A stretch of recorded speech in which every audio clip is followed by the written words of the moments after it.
आपके साथ सुहानी बहुगुना। जगाधरी के निजी पैलेस में इनेलो बसपा संयुक्त जनसभा का आयोजन किया गया। जलसा में मुख्य अतिथि बसपा के राष्ट्रीय कोऑर्डिनेटर आकाश आनंद थे। मंच से आकाश आनंद बीजेपी और कांग्रेस पर जमकर बरसे। उन्होंने कहा कि भाजपा ने 10 साल राज किया, लेकिन इससे हर वर्ग दुखी है। पत्रकारों से बातचीत के दौरान आकाश आनंद ने बड़ा बयान दिया।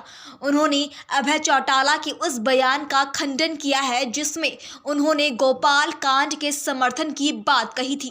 आकाश आनंद ने कहा कि अभय चौटाला ने गलती से बोल दिया था कि वो उन्हें समर्थन दे रही हैं। अभय चौटाला की इस बात को ज्यादा सीरियस ना लिया जाए। आकाश आनंद ने कहा कि हरियाणा में बीजेपी ने 10 साल राज किया है, लेकिन वो लोगों की समस्या खत्म करने की जगह और बढ़ा गई। आकाश आनंद ने दावा किया कि हरियाणा में बसपा और इनेलो गठबंधन की पूर्ण बहुमत से सरकार बन रही है। आकाश आनंद ने कहा कि भाजपा सरकार युवाओं को नौकरी देने में कामयाब नहीं हो पाई, और अगर कुछ नौकरियां दी भी तो वो कोई एहसान नहीं किया। ये सरकार का हक है। इनेलो बसपा की संयुक्त जनसभा में बसपा के प्रभारी भारत बेनीवाल, यमुनानगर से पूर्व विधायक और इनेलो प्रत्याशी दिलबाग सिंह समेत तमाम नेता मौजूद रहे। इससे पहले जगाधरी बसपा प्रत्याशी दर्शन लाल खेड़ा ने जगाधरी के मुख्य बाजार से पदयात्रा भी निकाली थी, जिसमें वर्करों में काफी जोश देखने को मिला था। देखिए, हमें पूरी उम्मीद है कि यहाँ पर हमारे प्रत्याशी दर्शन लाल जी बहुत मेहनत कर रहे हैं। बहुजन समाज पार्टी का जो उद्देश्य है, सर्व समाज में से गरीबों लोगों को सम्मान दिलाने का, अधिकार दिलाने का है, वो दर्शन लाल जी बड़ी बखूबी निभा रहे हैं। और हमें पूरी उम्मीद है कि यहाँ की जनता उन्हें भारी मतों से यहाँ पे जिताकर विधानसभा भेजने का काम करेगी। आज आपने जैसे देखा कि यहाँ पर हजारों की संख्या में यहाँ पे दर्शन लाल जी के समर्थन में पूरी जनता यहाँ पे उमड़ के आई थी। तो जिस हिसाब से भीड़ थी, तो हमें पूरा विश्वास है कि इनेलो और बसपा गठबंधन को जनता, यहाँ हरियाणा की जनता पूरी मतों से जिताकर पूर्ण बहुमत की सरकार बनाने वाली है। ना क्या वो कोई खैरियत थोड़ी ना कर रहे हैं।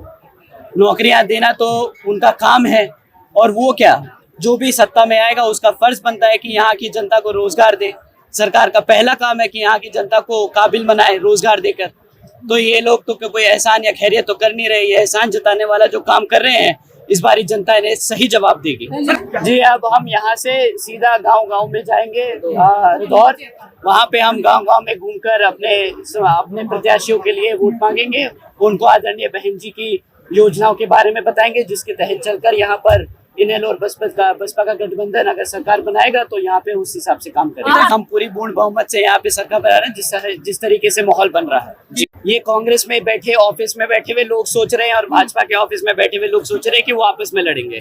बंद कमरे में तो सबको लगता है वो जीत रहे हैं। जरा बाहर एक बार गांव में निकल के तो देखें, उन्हें पता चल जाएगा कि यहाँ की जनता किसके मूड में बैठी है। देखिए, कांग्रेस कई सालों से सत्ता में रही, उनके पास आज एक भी काम नहीं है वो गिनवा के बोल सके कि हमने ये काम किया है।